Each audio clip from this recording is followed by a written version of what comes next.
Hi, I'm Lisa from PosterMyWall. Welcome to Connect with Your Audience with Tiny Marketing Actions. Today, business coach Pamela Slim is going to share her very unique approach to defining your audience and then using what you've learned about your audience to identify the right tiny marketing actions to produce the biggest result. This is part 2 of a 3-part series. If you'd like the workbook that Pamela has created just for this class, there's a link to download that in the class description. In case you're not familiar with Pamela Slim, she is an author and business coach, and with her husband Daryl, she is the co-founder of the K Community Lab in Mesa, Arizona. Her latest book is The Widest Net, and it delivers a business growth system that is centered on customer relationships. If you stick with us, we have a promo code for you for a discount on a PosterMyWall subscription. Also, Pam has created 6 special Tiny Marketing Actions recipe books for you to download. Let's get started. Hello, I'm Pamela Slim, and I am so happy to be back for another Tiny Marketing Actions class. If you got the chance to check out the class about tiny marketing action recipes, hopefully you have learned a little bit about how they work. You've had a chance to test and try them, experiment, and see how they work. And so in today's class, I really want to zero in and give you some more precise information about how you select the kinds of tiny marketing actions that are likely to be the most effective for your business. Let's get started. All right, so as you probably found, if you got a chance to test some different tiny marketing action recipes, not all tiny marketing actions work for individual business owners. There are some that are going to be specific to the type of industry that you're in. I know from my own experience coaching people and working with my husband for many years that, for example, his heavy equipment construction business is a very different kind of feel and business model than you might have for our local coffee shop that's down the street, or that looks and feels very different than having a virtual freelance graphic design business. So we want to be thinking specifically about what works for you.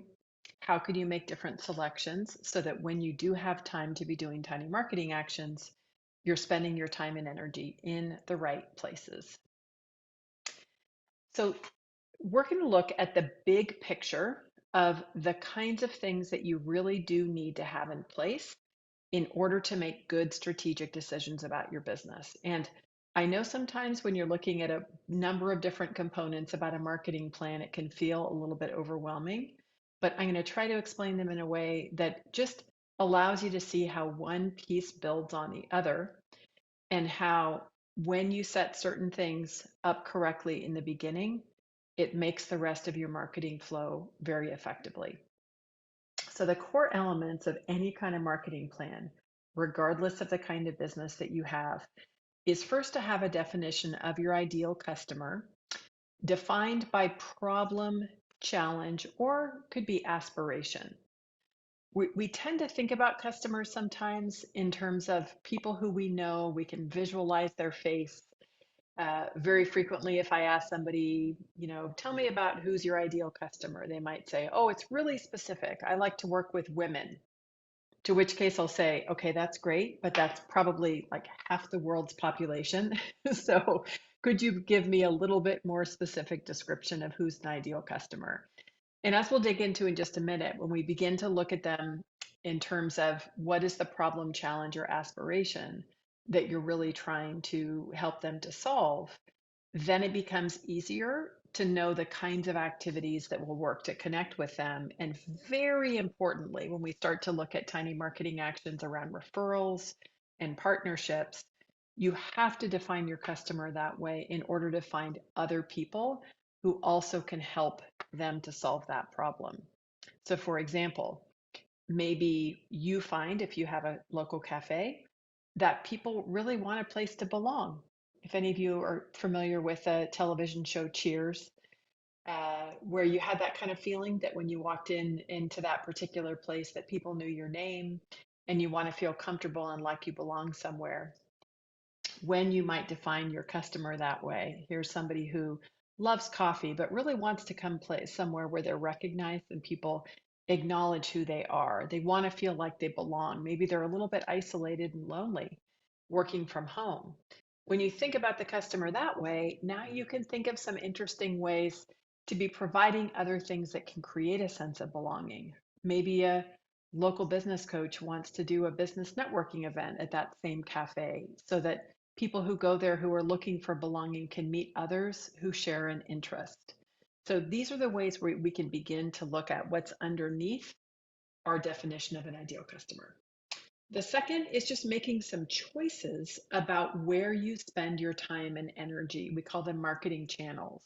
These days, there are so many different places where you can reach out to find people, so many often that it gets really overwhelming. So, you want to be thinking about what are the particular ways that you market, the places where you market, the ways that you market that really are the best fit for you and for them. And some of this is going to have you examine what you actually want in your business. Do you want to grow a really big business? Do you want to start with one local brick and mortar and then grow it into a series of chains or maybe a franchise?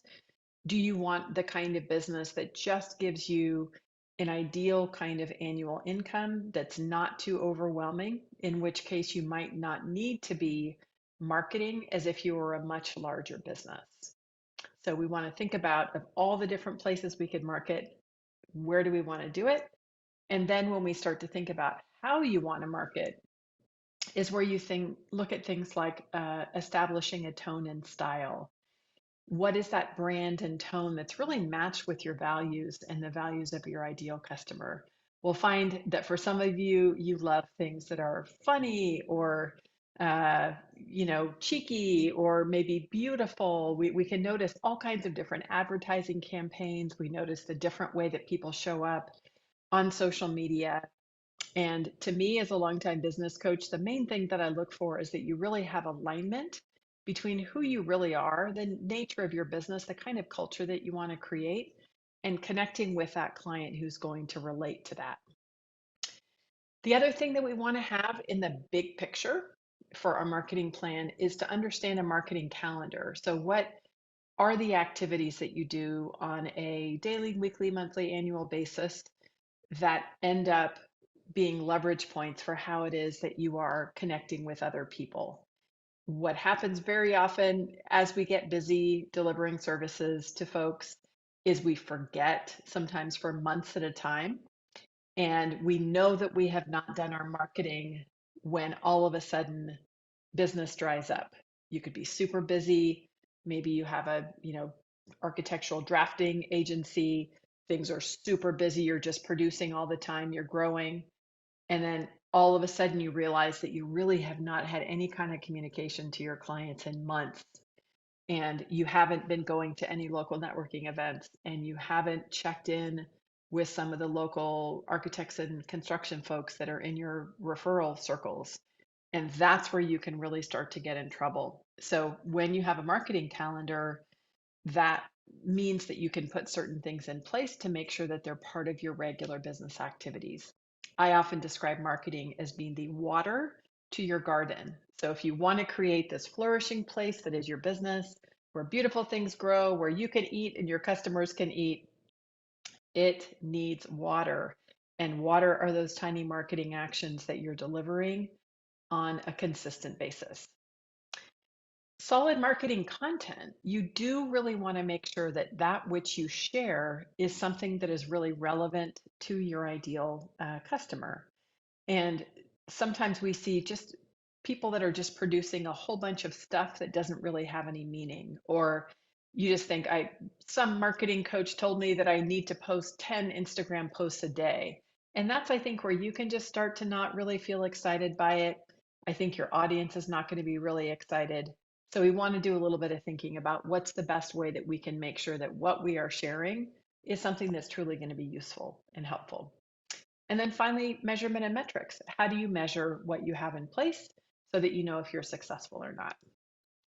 All right, so ideal customer, one of the ways that we look at this is through problem, challenge, or aspiration. And this is a methodology developed by Susan Beyer, who's a local audience specialist here in the Phoenix metro area. Here's an example. Let's say that you have a landscaping business. Instead of saying, I'm a landscaper, you could say, I help homeowners who want to showcase a beautiful yard while maintaining value in their home, but who don't have time to do yard work. So by defining your ideal client that way, You know that they want a beautiful yard, they want to maintain value in their home, so they might be working with other people to make sure their home has value. They might be doing home repair, they might work with painters so that their home looks really beautiful. And they're busy. So hopefully they're busy working so they can be making money to pay you to do their yard work. But this is a way that you can describe your audience without just saying, I'm a landscaper or I work with people who need landscaping. That doesn't really tell us a lot. If you were a consultant, you could say, I help organizations save money by identifying how they can automate their most repetitive tasks. This tells people, ooh, I have a business. Yeah, I keep doing a bunch of things. I should use some automation. Maybe you're an organizational or operations consultant, but this is a better way for people to really see themselves in what you offer. And then finally, maybe you are a jewelry designer and you define your clients as I help people capture their unique beauty and power in a way that helps them build trust with ideal customers in their business. Ironically, this could be a jewelry designer because you just have such beautiful jewelry. If that's important to your customers, they notice it. Or it could be a photographer that is capturing the essence of customers in the way that only a great branded photograph does. I'm the daughter of a lifelong photographer. My dad was an amazing photographer. And so I have seen with my own eyes the power of somebody capturing your brand really well.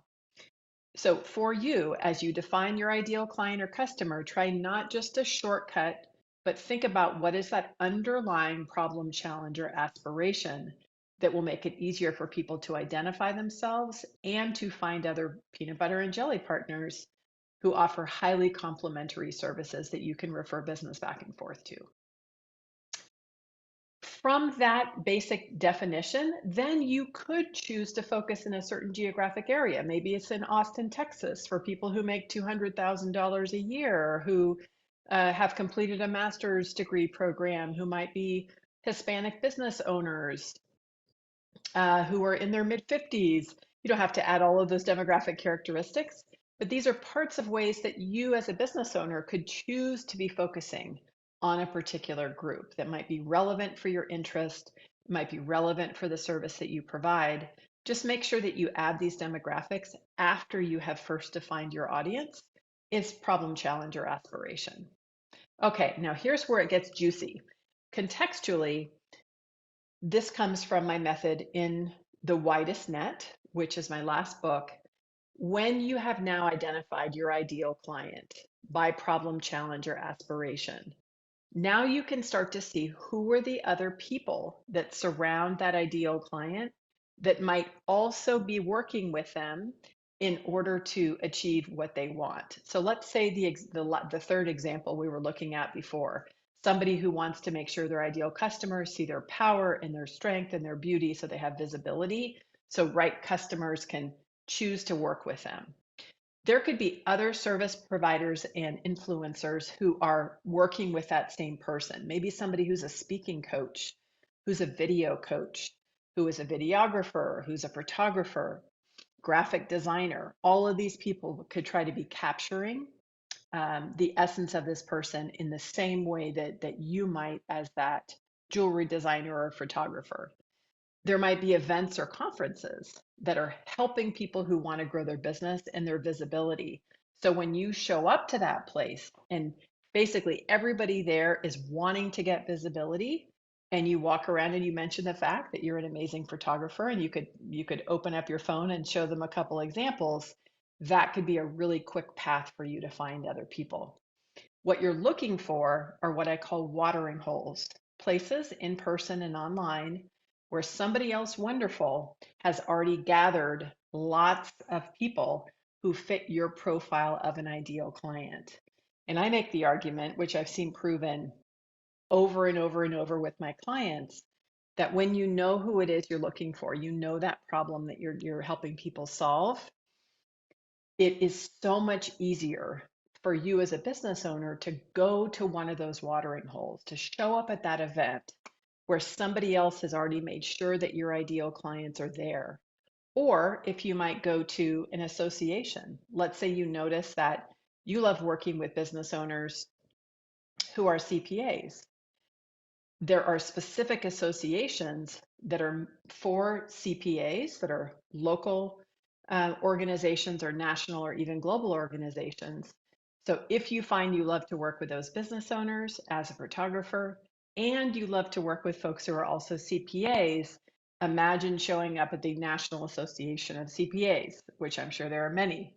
And that way, you will know that you are in a watering hole filled with ideal people. So, this concept is important for you to be strategic about where it is that you spend your time. And there are other people who are surrounding your ideal clients, other places where they're looking for this information. Now, you don't need to worry because you do not need to be everywhere in the ecosystem. I'm just showing you the example of the totality of places where you could connect with folks. For most business owners, they might zero in and work with maybe one ecosystem segment. For example, other service providers that offer a highly complementary service. So you start to get very tight with them. You develop trust, you develop a referral system, and this could really be all that you need. Or maybe you have a strategy where you partner with other service providers and twice a year you speak at a big conference that gives you, lots of visibility in front of your ideal clients. So the idea is just to begin to look for places where you can be connecting with others and where other people have already gathered an audience. If you have a service business, podcasts are great examples of watering holes. So if you show up and you're a guest on a podcast, and you are sharing your expertise, that is likely something that lives over time. Because a lot of people, when they discover a podcast, they'll go back and listen to past episodes. So that can also be a very effective part of your marketing strategy. So just know that this is part of that bigger context that you're looking at when making decisions about tiny marketing actions. Then you want to look at marketing tone. What's the vibe, as my young teenagers say? And so based on one hand, what is that level of formality that you have? Are you in the kind of business that's more serious? It's a little bit more conservative, maybe related to regulation or, financial services, as opposed to an extremely creative kind of service. Maybe it's not formal at all, and you really want to be fun. You want to be dancing on TikTok and you want to really be sharing lots of fun kind of marketing content. This is where you can begin to notice where you can place yourself in terms of a zone. This will be really helpful so that you don't have to be on every social media channel. I do not recommend it. I think you'll exhaust yourself and you won't be focused. I do recommend having one primary social media channel that you can use in order to be connecting with your audience. If you're in the professional services area, it tends to be a little bit more on LinkedIn. If you tend to be more in the highly visual creative areas, it tends to be more something like Instagram. So just notice where is that right fit between your style, level of formality, amount of creativity that you exhibit, that your customers like, and spend your energy there. And then finally, you have your beacon. And your beacon is really the place where you want to have this ongoing connection with your clients. You want to choose one main vehicle so that this is the chance for you to be sharing what it is that you have in business. I noticed this a lot when I would travel a lot with my husband to many art fairs. So many of our friends are Native American artists. My husband is Navajo, was a native business owner for a long time. And one of the things I always notice when we're at those art fairs is how many people that are selling amazing, beautiful jewelry are actually collecting the email addresses of people who are purchasing. Because when you think about it, if they were able to do it and all during the year, maybe send an email that had a picture of a beautiful new ring or necklace or something like that, and maybe they're also letting their fans know when they might be coming back to a certain area or when they're doing a special show or how to do a piece of custom art. This is a way that you can really stay in contact. This is really important for anybody also who's a musician, who is wanting to build connection with an audience so that they're aware of new music you have coming out so that they can be sharing music, and also when they know when you're coming back on tour or when you're playing in local events. That's one of the things we see that works very effectively for musicians. So these days, it is easier to get people to sign up for email. You can use something like a QR code, but I do recommend that you have at least one primary beacon that you own. We know on social media, you could get booted off for whatever reason, but if you have your own email list, if you have your own podcast, if that's a right fit, then that is a way in which you can really make sure that you are communicating uniquely to customers. And every time you connect with people, you want to invite them over that way. So think about it in terms of the way that you like to market, where you're more maybe kind of a transactional person. You really like to have things set up on the internet. You like to use systems, search engine optimization. You might really focus your efforts in that area. If you're more of a relationship person, then you're going to be focusing a little bit more on shared interest and storytelling and conversations. So these are things just to pay attention to and notice where you fall strategically. And then finally, when you're choosing the right TMAs, my dear friend Charlie Gilkey talks about cash flow visibility and opportunity, and I include operations. This is this final piece of planning that you can do for your tiny marketing actions. If you need cash flow, you can see the kind of things that generally relate. Follow up with clients, upselling, offering your services to somebody else. If you need visibility, that's where you might be a podcast guest, get pressed, do a guest blog. If you need opportunity down the road is where you might take more time to be sending those notes of connection. You might be building relationships with sponsors. So, and then operationally, if you're wanting to really streamline things, that could be where you really focus more maybe on tools or project management. So these can give you some ways that you can start to think of who is my audience? Who are some of my ideal partners? What's the goal behind my marketing? So that then when we start to get into the habit of tiny marketing actions and you really put these recipes into play, you can be very much more strategic and specific. Thanks so much, and we will see you next time. We hope you got a lot out of Pam's class and that she's inspired you to think a little bit differently about your target audience and how you might reach them. This training is part 2 of a 3-part series. You'll find the links to parts 1 and 3 in the class description.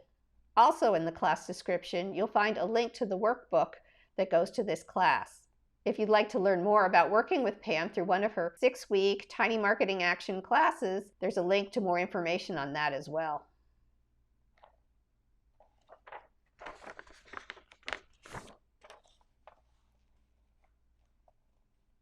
If you'd like to try out PosterMyWall, the only app. If you'd like to try out PosterMyWall, the design. If you'd like to try out PosterMyWall, the design and marketing app designed specifically for small businesses, we've got a promo code for you. Use promo code MAXIMIZE30 to get 30% off on a monthly or annual subscription. This code is good for 30 days. Please share this video with your small business marketing colleagues. For more easy-to-implement marketing tips and tactics, subscribe to our YouTube channel. Thank you so much for watching today.